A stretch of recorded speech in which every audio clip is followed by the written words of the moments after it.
Sir Hugh Calveley was an English knight and commander who took part in the 100 Years' War, gaining fame during the War of the Breton Succession and the Castilian Civil War, holding various military posts in Brittany and Normandy.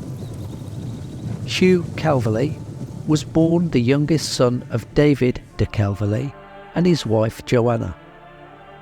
The family lived at Calveley Hall in Cheshire. Estimates of the year of his birth range from 1315 to 1333.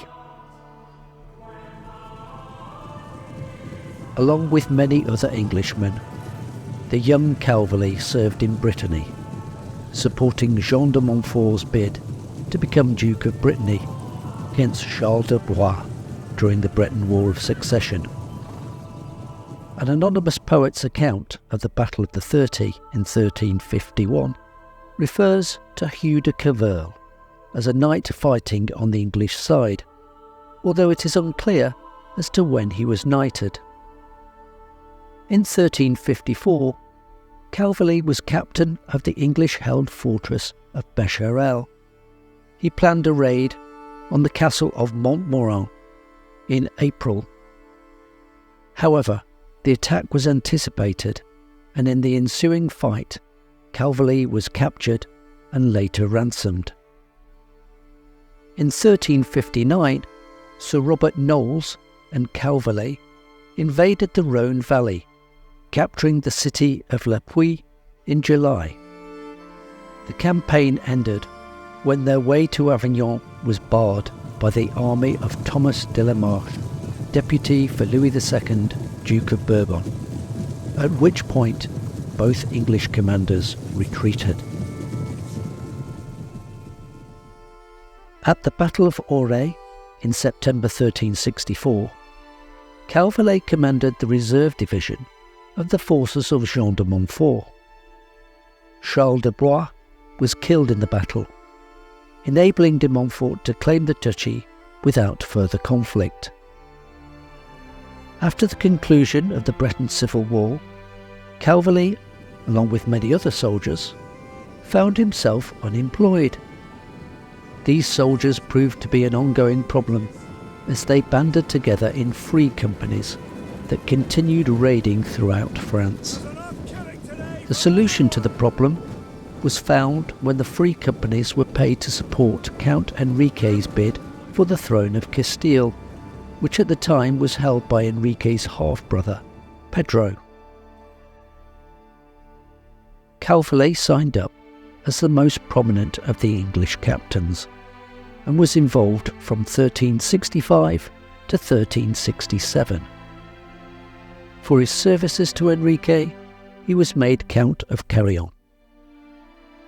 Having fled from Castile, Pedro the Cruel invoked his alliance with England. Calveley was ordered back to the service of England by the Black Prince, and now took a prominent part in Pedro's counter-campaign, culminating in the decisive Battle of Nájera. At the battle, Calveley was once again in the rearguard, this time sharing command with Count Jean I of Armagnac. Two commanders had the glory of delivering the final blow to the faltering enemy. When hostilities resumed between England and France in 1369, Calveley was once again involved. He took part in campaigns up to 1374. Notably, he was one of the joint commanders of the English army disastrously defeated at the Battle of Pont-Valin in December 1370. From 1375 to 1378, Calveley was governor of the port of Calais.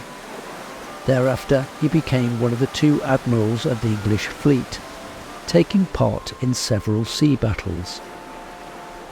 In July 1379, he was involved in a raid on Brittany. On the return voyage, 20 ships and about 1,000 men were lost at sea in a storm. Calveley was one of only 8 survivors. Calveley's final military engagement was in 1386, when he joined John of Gaunt in an unsuccessful campaign to secure the Castilian throne. Calveley died without issue on St George's Day, 23rd of April 1394, although some sources list his date of death as 1393. His tomb effigy is in St Boniface's Church in Bunbury, Cheshire, though there is some doubt as to whether he was in fact buried there.